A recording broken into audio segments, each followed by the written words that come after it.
Right now, we're seeing a couple of key trends. Two big ones off the top of my head are they're really moving to sort of better integrate their on-demand and linear channels, right? So they all have both. And then the second trend that we're seeing is what we're calling the sort of the push to quality. Hi, everybody. I'm super happy to have today with me Alan Wolk, co-founder of TV Rev and a media analyst since a long time. I remember I met him in Amsterdam for an event before the ABC in 2015 or something like that. And he was already a very well-established media analyst. And I was a guy coming from sport broadcast and streaming, and I learned a lot, and I started following weekly. Hi, Alan. Hey, how you doing, Carlo? I'm good. So tell me a bit about Alan first, maybe TV Rev a bit, and then we go in more deep diving stuff. Okay, sure. I can start at the beginning. I spent the first part of my career in advertising. I was a copywriter and creative director, actually, at a bunch of big agencies and boutique agencies, Ogilvy, J. Walter Thompson, BBDO, and at around, in the early aughts, I was working on IBM, and they wanted to do something about blogging. And I said, I should probably try writing a blog so you know what I'm talking about. And blog took off. I'd written a piece called Your Brand Is Not My Friend about how people shouldn't think of brands as their buddies on social media. It took off. Started getting asked to do consulting gigs on social and entertainment. Somebody came up to me and said, hey, HBO needs to figure out social television. It's a year-long gig. And I was like, okay, it's not going to get better than that. Jumped, did that, and learned a lot. Those were the days when Facebook would literally hang up the phone on executive vice presidents at Facebook and say, no, we don't talk to brands. Click. HBO was smart enough to also understand that at that point, they could get the Sopranos Facebook group back from somebody who owned it by giving them a box set of DVDs. Remember those? And of James Gandolfini. But in another 6 months, it was going to be all that plus $20 million. So they're like, yeah, we need to get on top of this. Did that for a while and was working a lot with a company called Kick-Apps. Kick-Apps added social functionality to websites. They needed somebody to explain how you could make money off of that. And that was my gig. Went on board there. And they got bought in about 2009, give or take, by a company called Pixel, which was building OTT apps. And this is right around the time when OTT was moving from being a very niche thing to being something that major media companies were interested in. Yeah. They said to me, hey, do you want to be our head of strategy? And if I had learned one thing in advertising all those years, it was how to become an expert in anything in just 3 months. So I joined. Nobody knew anything, which was good. And we were building apps, which was even better. Did that for a couple of years, and that whole industry was sort of not going anywhere. There's a lot of VC money, prices were dropping. Anyway, I left and I wrote a book about the television industry. The book was called Over the Top: How the Internet is Slowly but Surely Changing the Television Industry. And that title has proved to be very accurate because I wrote that book in 2015, which is about 9 years ago. And a lot of the changes are still happening slowly but surely. To my delight and surprise, the book was featured in a cover story in the New York Review of Books, which is pretty crazy. It was compared to a book that Michael Wolff wrote. Michael Wolff, who does all the Trump bios. He liked mine better. So that launched, that really launched a consulting business. I worked with MediaLink for about 2 years. That was a great learning experience. Still talk to those guys a lot.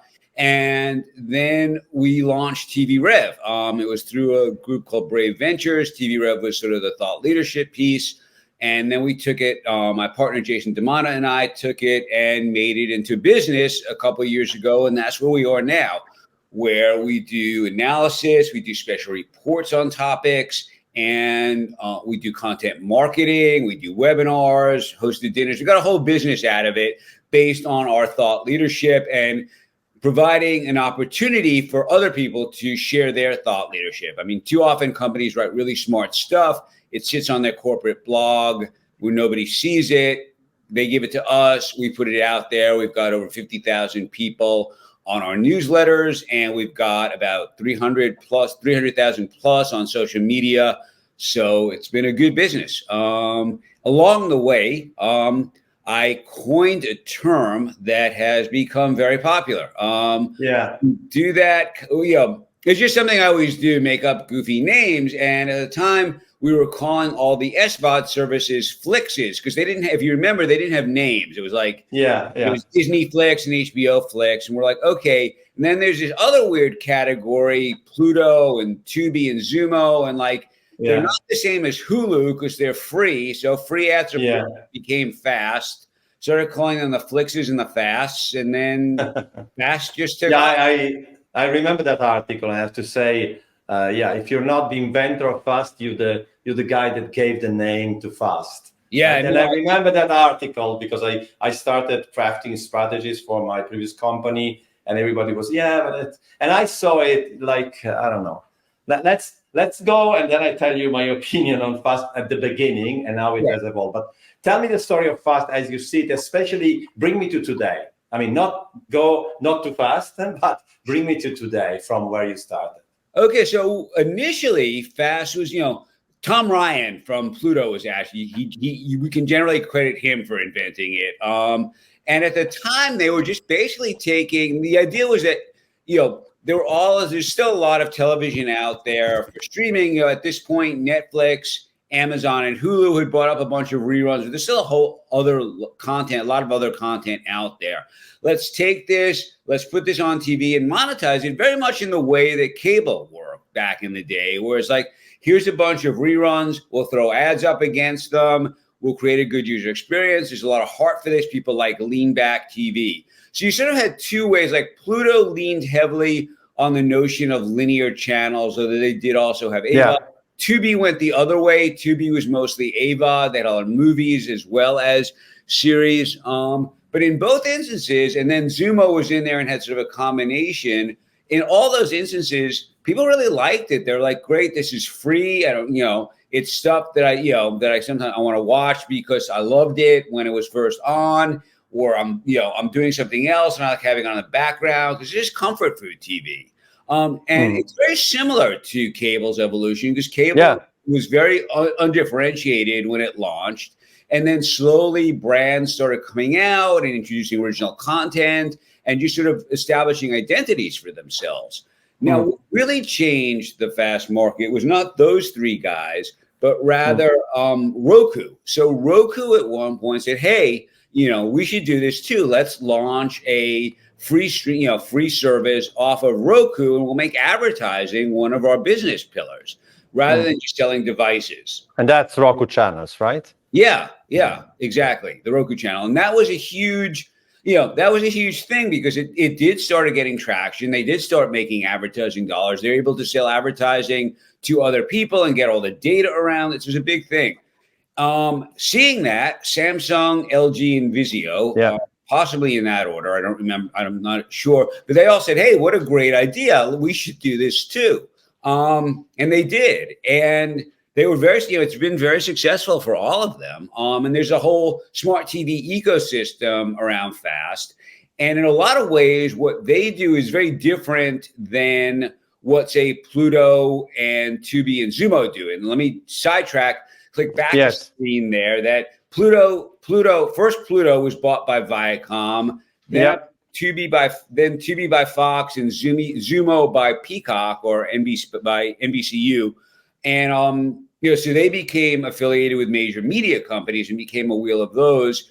And they function as their own separate apps. What's neat about, say, Vizio Watch Free, LG Channel, Samsung TV Plus, is that it really became the centerpiece of the interface. When you turn on the TV, it's front and center. And so it's a very different experience. So it's like, hey, you get free content right away when you turn on the TV versus the others are more like an app-based experience. They function more as an app store, using a digital native terms, right?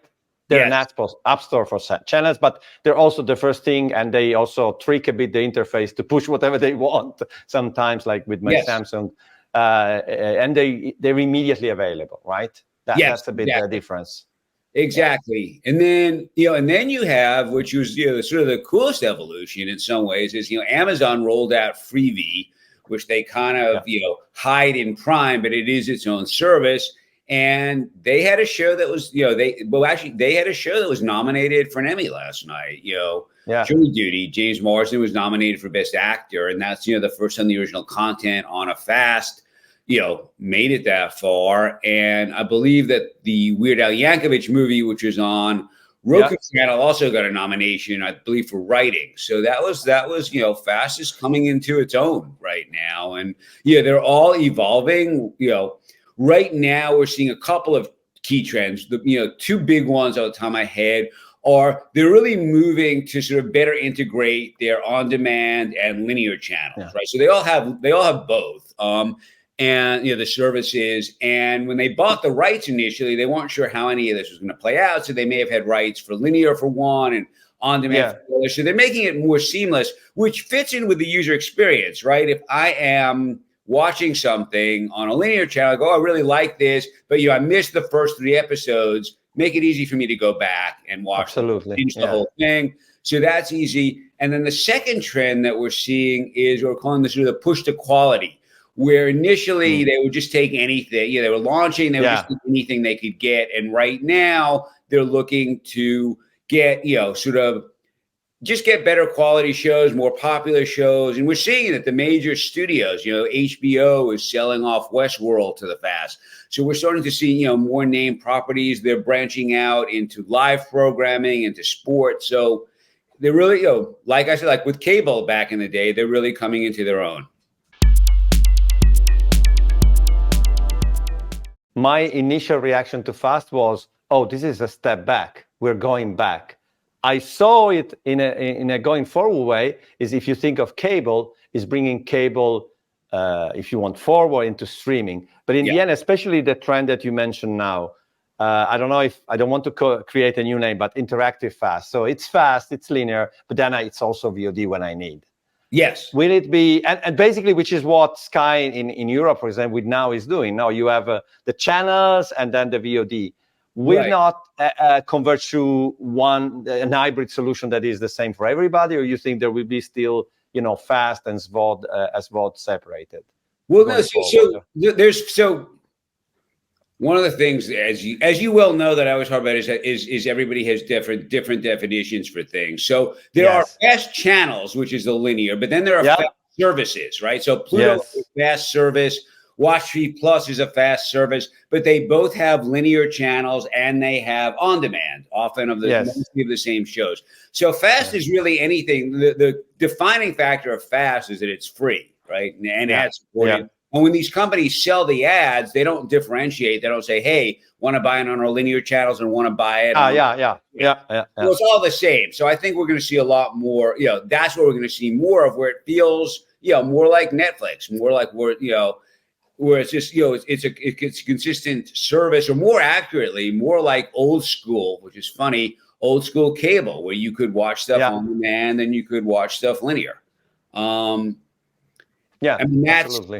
That's a fascinating thing in and of itself. How, if you remember, if I can go off on a tangent, no worries. Back in the day, like when you and I were first getting into this, the whole thing was they wanted to do TV everywhere apps, right? Because what was Netflix?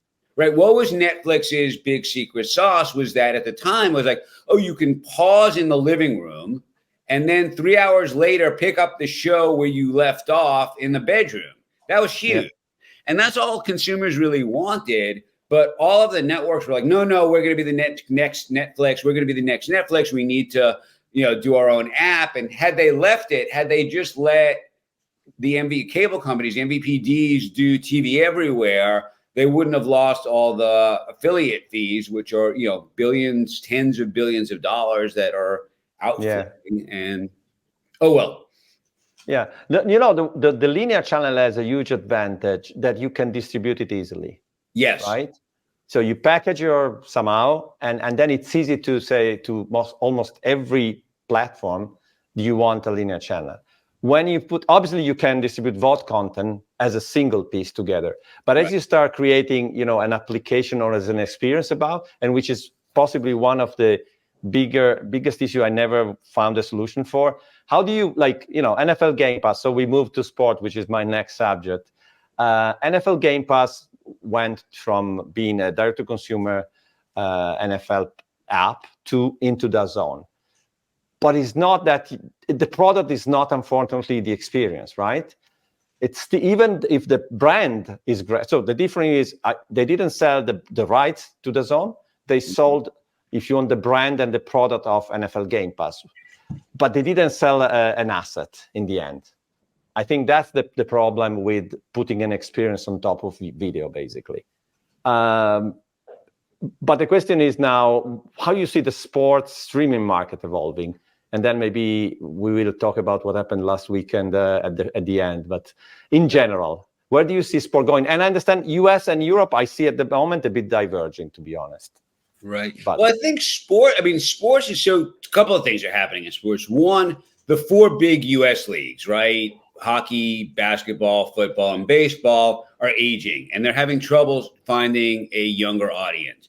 Now, we always divide sports fans into the USA. There's sort of 2 big buckets with a huge amount of overlap and gray area between them. Yeah. But there's what we call the ESPN fan, right? That's somebody who's happy to watch a basketball game so long as it's a good matchup. They don't really care who's in it. It's a good game, they'll watch it. And then there's the Celtics fan, right? The person who only cares about the Boston Celtics, and they will watch a basketball game so long as the Celtics are in it.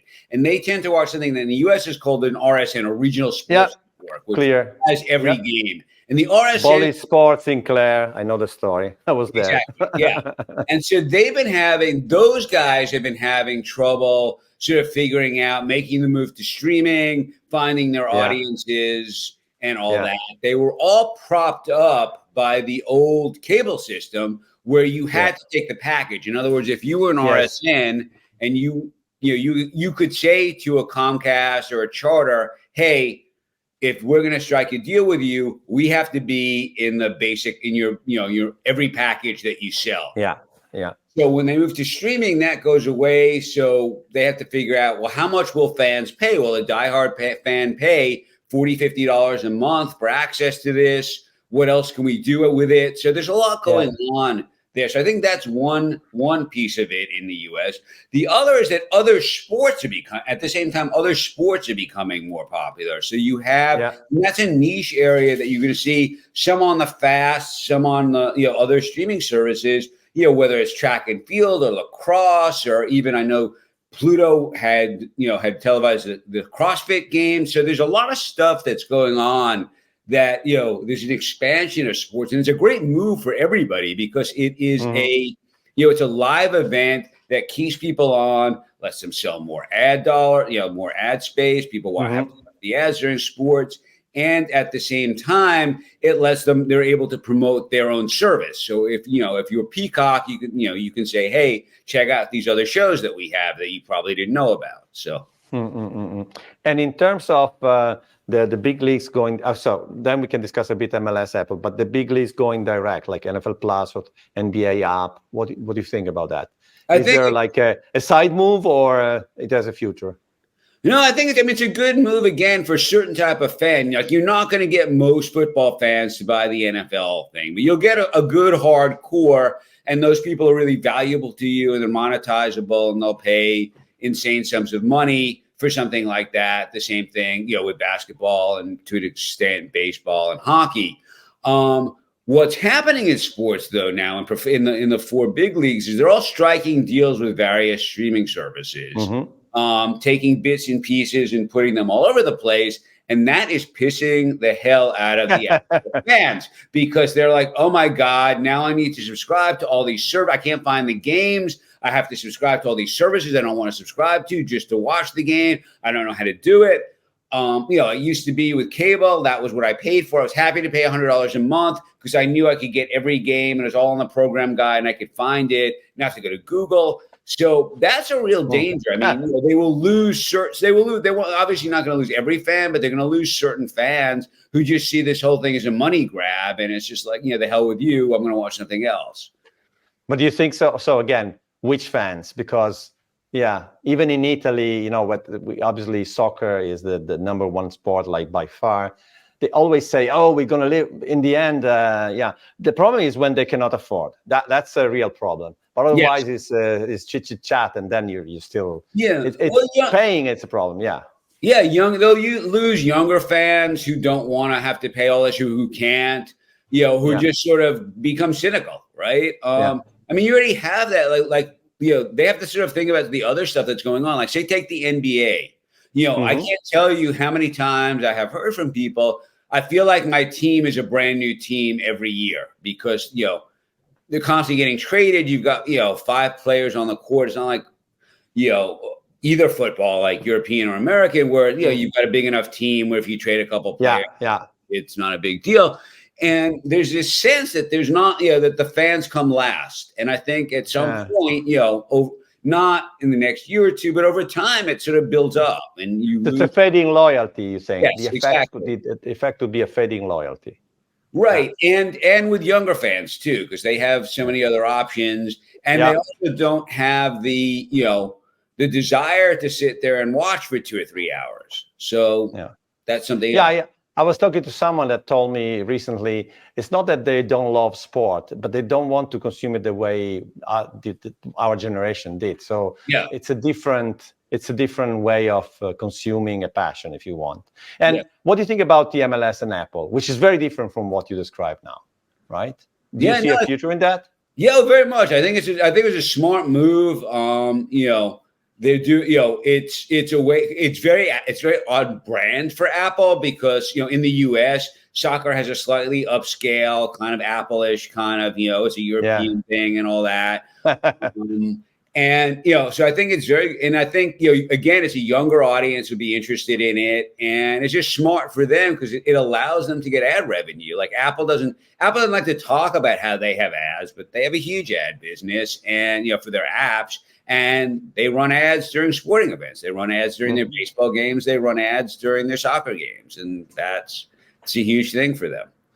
Yeah. So to close off last week, drama about NBC, Peacock, the NFL, the playoffs. Tell me your straight opinion at the end of it. At the end, sorry. I think I think it was, put it this way, I think it was great promotion for Peacock. It got people talking about them. At the end, maybe there were a couple of fans who were pissed off, but I think most people went along with it. It wasn't a whole lot of money, so they subscribed for a month and then churned out. If they don't like it, but it was also a chance, going back to something I was saying before, for Peacock to go, hey, look at all these other shows we have that you might like. So I think for them, and that was a huge win. Yeah, I published a video yesterday thinking, okay, there's a lot of criticism of spending 110 million on a game, et cetera, et cetera. But on the other hand, that same money would have bought them 2 seasons of halftime show at the Super Bowl, 50 million each, the Apple paid. Would it be better spent that way?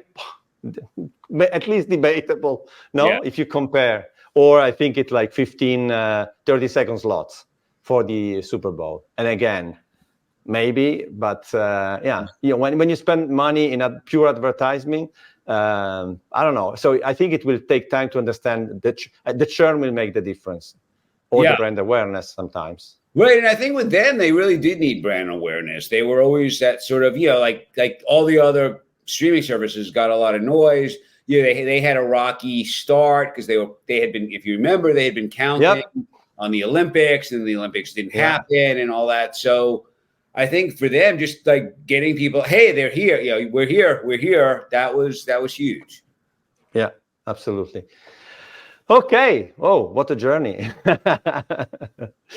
So maybe I'll see you at NAB. I think. Yes. Yeah, I should be. If not before. Well, I'll be at MIPCOM in Europe if you'll be there in April. Okay. Good. Va bene. Thank you for the long chat, Alan, and see what happens in FAST and beyond. Prego. Ciao, grazie. Ciao.